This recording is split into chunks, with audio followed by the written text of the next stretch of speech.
Hi, I'm Alexandra Lloyd, a French Canadian who's called Birmingham, Alabama home since 2017. Welcome to From Where to Here, the podcast that celebrates the rich diversity of languages, cultures, and the stories that connect us all. Each month, I'll sit down with inspiring guests from different backgrounds to explore their cultures, languages, and tackle some fun in our Truth, Dare, or Debunk segment. Whether you're a language enthusiast, a culture lover, or just curious about the world, you're in the right place. Let's dive into your next favorite cultural adventure.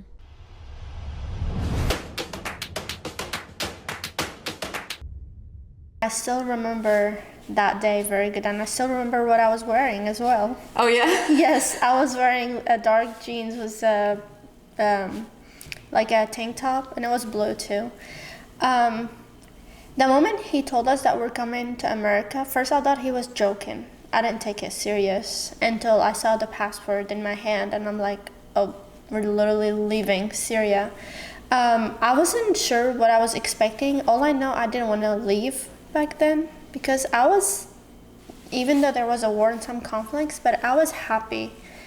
Like, my life was good. I had a house that I really loved, friends that I really loved, and I had a really big family. So me knowing that I'm coming to a different country is like a new start, and I'm not sure what to expect. So I was scared and just a little sad. But I remember the day I landed here, the first thing I spotted is how big the place was. Because America, like flying over, it was really big, huge. And Syria is, I think, smaller than Alabama. So I came from a tiny place to a huge place. And then the moment I landed at the airport, the amount of diversity I saw within the 5-10 minutes I just was walking around, it was crazy for me. Because in Syria, like, I'm around Syrians or Arabs for the majority, but here I saw almost everyone. Like, I saw Asians, I saw a lot of women, I saw so many different type of people, and I'm just looking like, wow, like all of these people at once in one place. It was crazy. But I was still nervous, and I was just hearing noises, but I wasn't understanding anybody. Because you couldn't speak the language. No, I couldn't. I knew, like, hello, how are you, maybe how to count, and that was it for me. That must have been disorienting. Yes, it was more of like isolating, because you're just looking, and kind of like your only way of understanding is your eyes. And that's it. Everything else you have not, you can't speak, and you can't really listen, like you're hearing noise. Was it your dad that spoke the language at the time? None of us. No, how did you navigate that coming here? We always ask, like, helper. And then when we hear, like, my aunt helped my dad for the most part, but none of us really speak good English. Even my dad, he was speaking like a very basic. Like, he knew how to get himself out of things, but he didn't really speak the language. Was it your dad's work that brought you to America? So my dad started working in America at a very young age. I think like right when he got married, and my parents got married young. He was like coming here and going back all his life.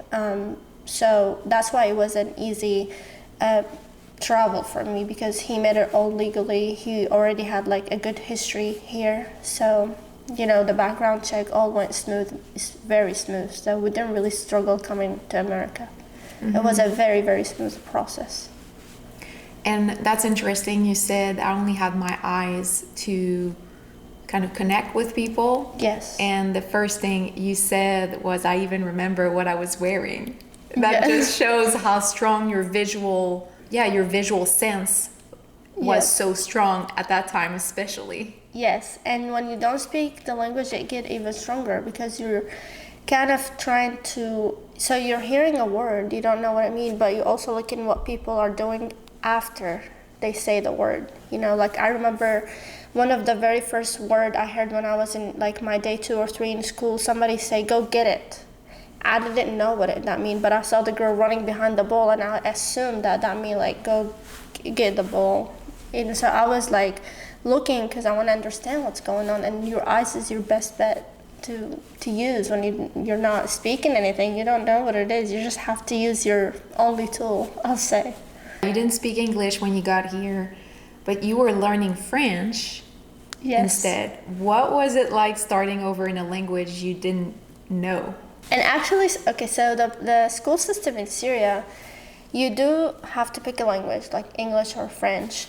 And I was going based off what my friends were picking, and I think they picked French because it's easier to learn and it's closer to Arabic. I don't know how we came up with that, but we just decided that it's closer to us.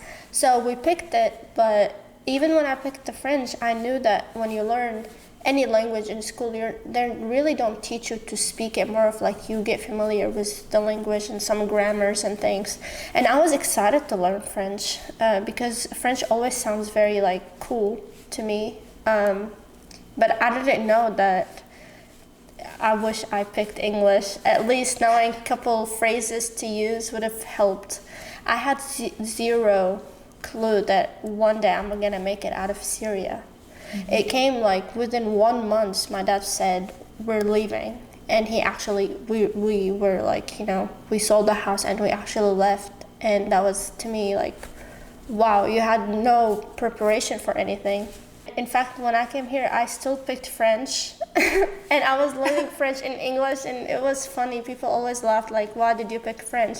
Because I've liked it, like, I want to speak it. Hopefully, I'll get back to that too. Yeah. Have you had a chance to practice it? Do you get to practice your French, trying to keep what you've learned? Not really, but that was me lacking. And I think the thing that even make you keep up with the language is if you watch a lot of TV shows or if you listen to music. And sometimes I do try to listen to French to remember or to be like, oh, I know this word. That's my way of connecting with the language. But you know, people here mostly speak Spanish, mm-hmm. and I never thought of speaking Spanish too. So, you know, society plays a role. Like, I feel like in Middle East, you'll see a lot of people who will speak French than Spanish. That is a good point. I like that you're opening your horizon to different languages. It's just like you never know where you're gonna land, and turns out for you, it took a drastic shift in a direction you didn't expect it to go.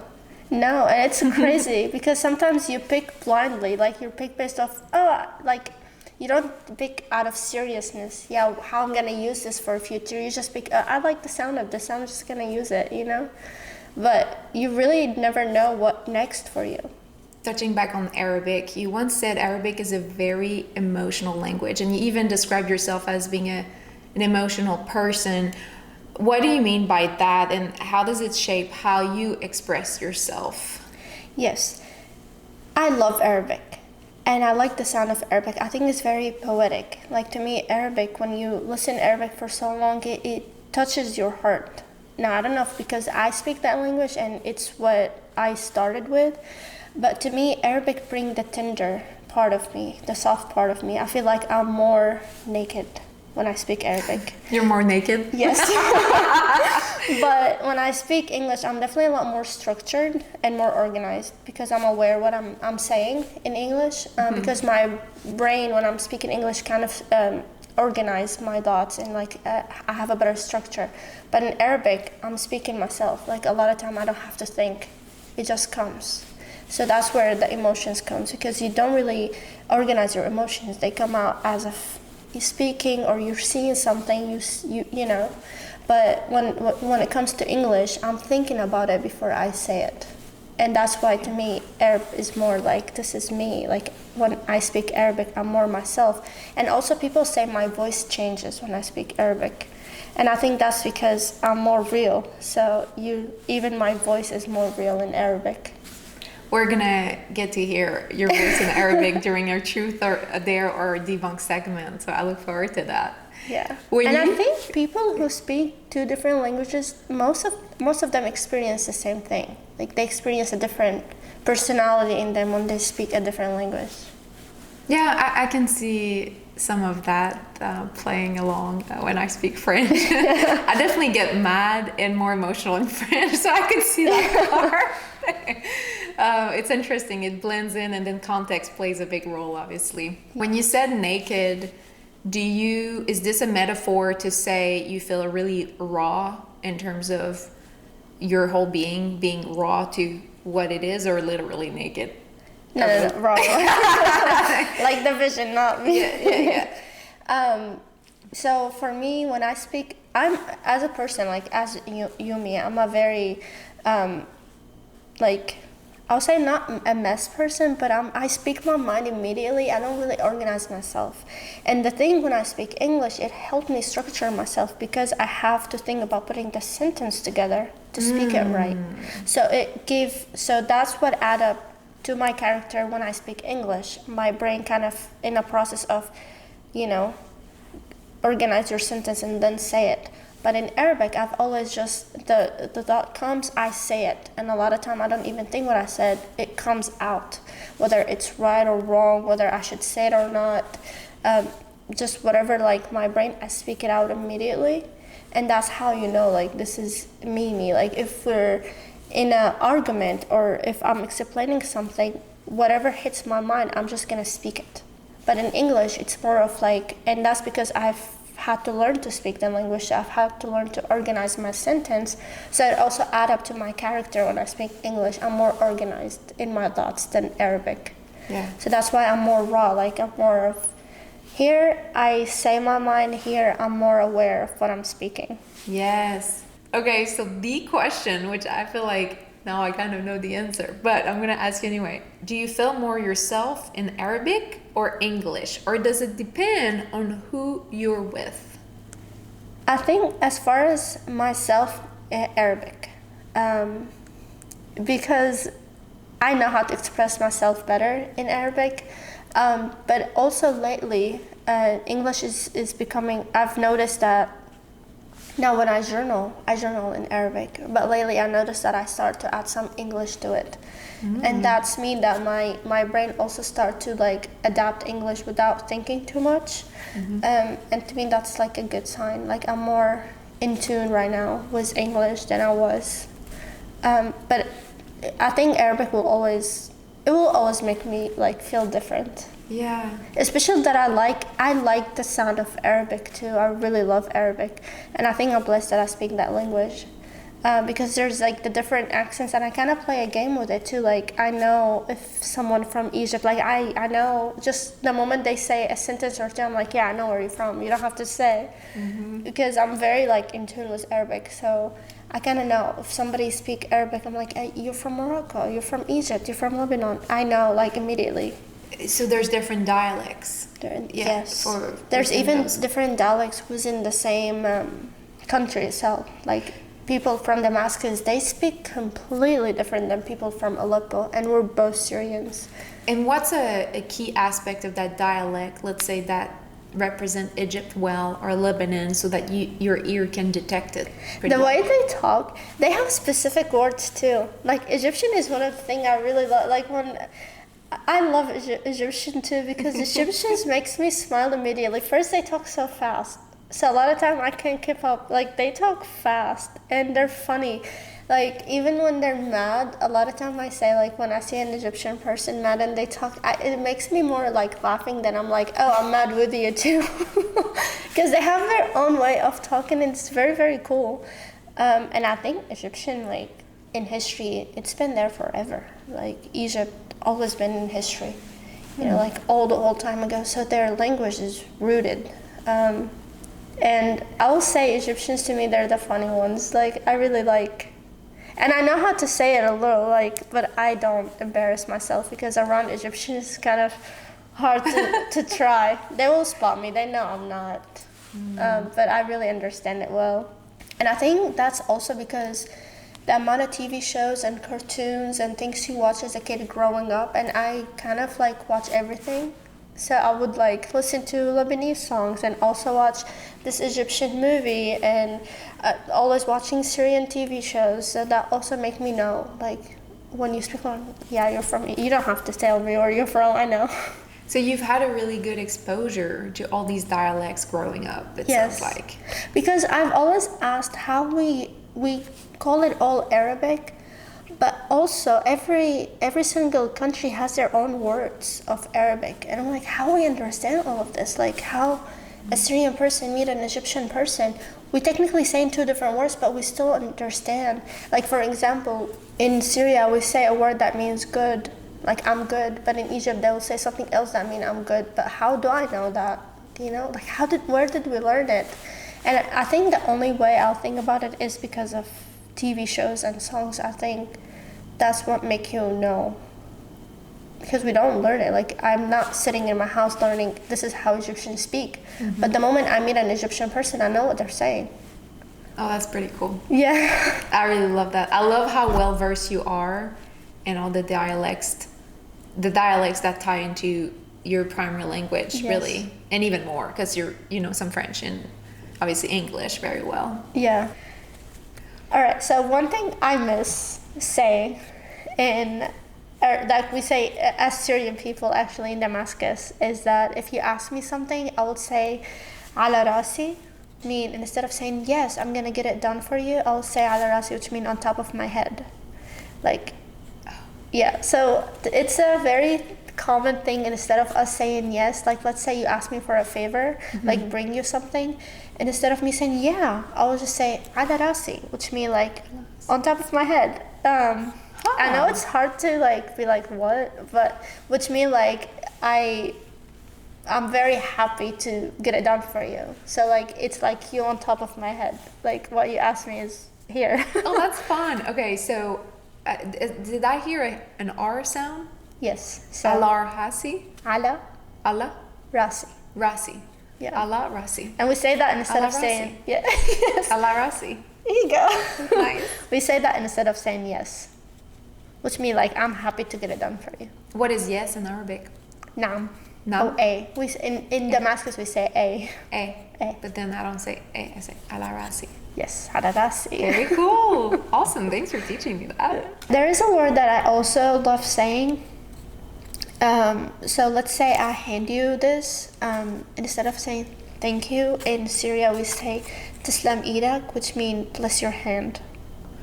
For the receiver to say that? Yeah. So let's say I give it to you, and instead of you saying thank you, say Tislam idak, which means bless your hand. Okay. Much slower. How does that sound? Tislam Tislam idak, Idak. or Tislam. idak for girl. Oh, what is it? Tislam idak. Idek, because you're a woman? Yeah. Giving it to me? Yes. Or because I am a woman? I think it's for the one who's saying it to me. So like you will say it to me, and I'm a woman, so you just say it. Okay. Yeah. So for Islam the Idek. yes. Islam Which means Idek. bless your hand. Okay, bless your hand. Ooh. Islam Idek. We're very Yeah, loving. Arabic. Like you know something about like do you know how I told you Egyptians known for being like very like fast and funny when they talk. Uh-huh. They have their own vocabulary. Lebanese known for being elegant and cute. I think for Syrians we're known for being extremely loving. Like we always throw the blessing word in everything we say. Like we make sure like you know we really appreciate it. You know, so that's why we say like halala sit Islam idak. Like we're a loving kind of dialect. Like we make sure you're very like you feel the warmth. That's beautiful. Yeah. And it shows how the culture sometimes will translate into the language.